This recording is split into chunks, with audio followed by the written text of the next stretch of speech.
Sony. Here I'm going to get my Sony a7C. How are you? I'm good. Long time, very long time. Oh, it hurts me. Super You're long time. using Canon. No, it's okay. 35, 34 size.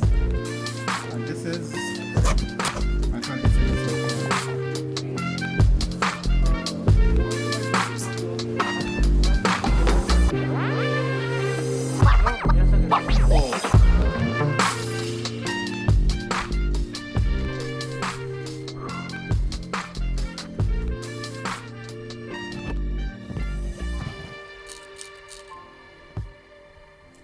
This is the Sony a7C. When this camera was released, I ignored it once I knew that this camera has only one memory card slot. Now I'm changing my mind and I will let you know why later on. I borrowed this camera from Sony Middle East to test it and try it from user experience perspective.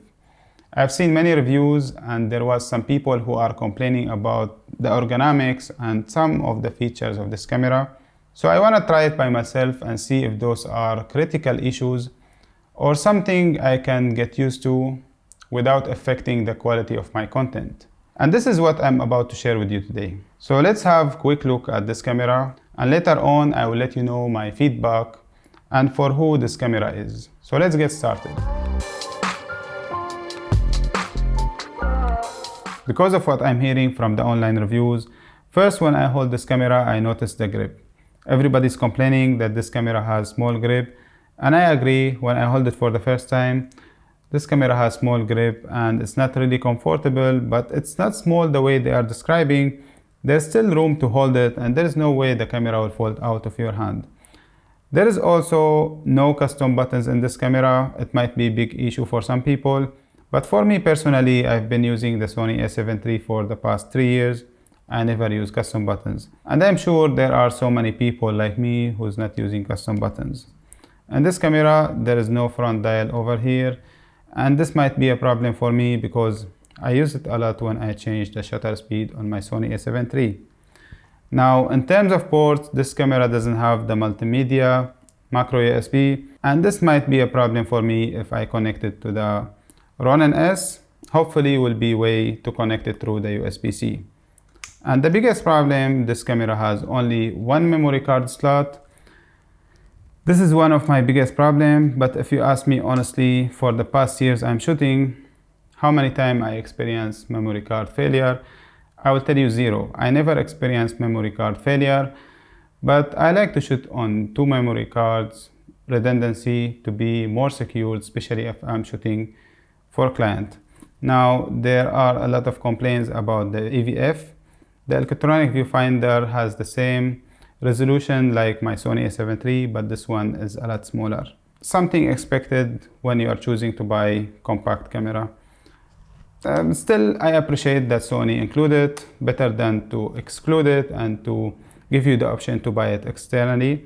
I have that option in my Canon M6 and I'm not really happy with that. Unlike other Sony a7 series cameras, the Sony a7C can shoot maximum of 4000 shutter speed, not 8000, but luckily I still can shoot at 8000 shutter speed if I set it to electronic shutter. Let's talk about the key features of this camera. We'll not talk about every feature, we'll just talk about the highlighted one, which make me think about it and forgive those minor issues which everybody is complaining about. First of all, this camera has the flip screen. Flip screen for me is very helpful, especially when I'm setting up to shoot something like this for my YouTube videos or for my vlog. This camera has way advanced autofocus system than the Sony a7 III, especially the real-time tracking in photos and videos. Autofocus tracking in photos and in videos, that's really impressive and I like it.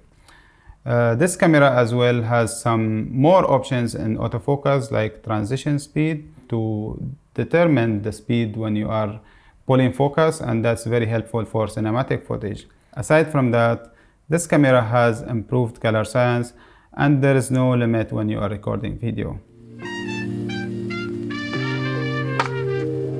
Lately, I started to feel that I need second body beside my Sony a7 III, especially when I'm shooting photos and videos in the same time. If you ever use one Sony camera to shoot photos and videos at the same time, you'll know that this is pain in the ass, because Sony shares the same settings for photos and videos. So for example, if you are shooting video and you decided to take few photos, when you switch to photo mode, you'll have to put your settings for the photos. And by that, you are already destroying your video settings. So once you switch back to video mode, you'll have to put your settings again.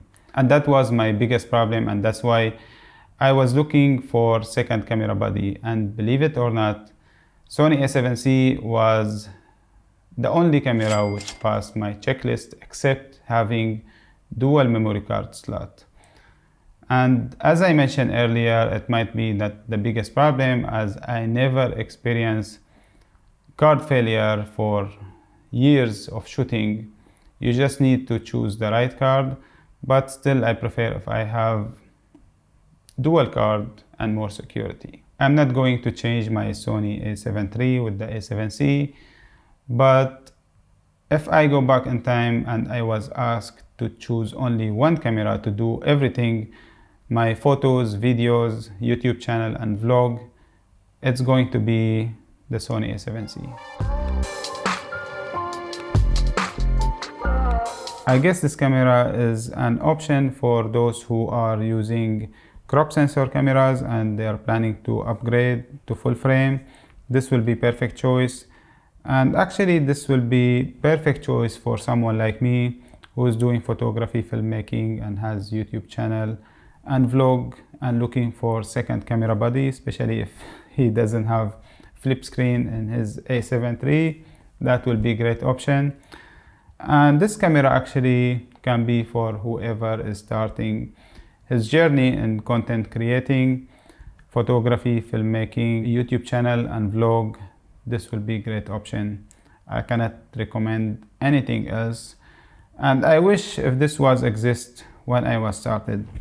For now, I borrowed the Zeiss 1365 f4, 1635 f4 from Sony Middle East to test it with this one. So expect test vlog with this camera very soon. That's it. It's 3:42 a.m. right now. I have to go to sleep. Hope you appreciate the video and see you at the next one. Bye.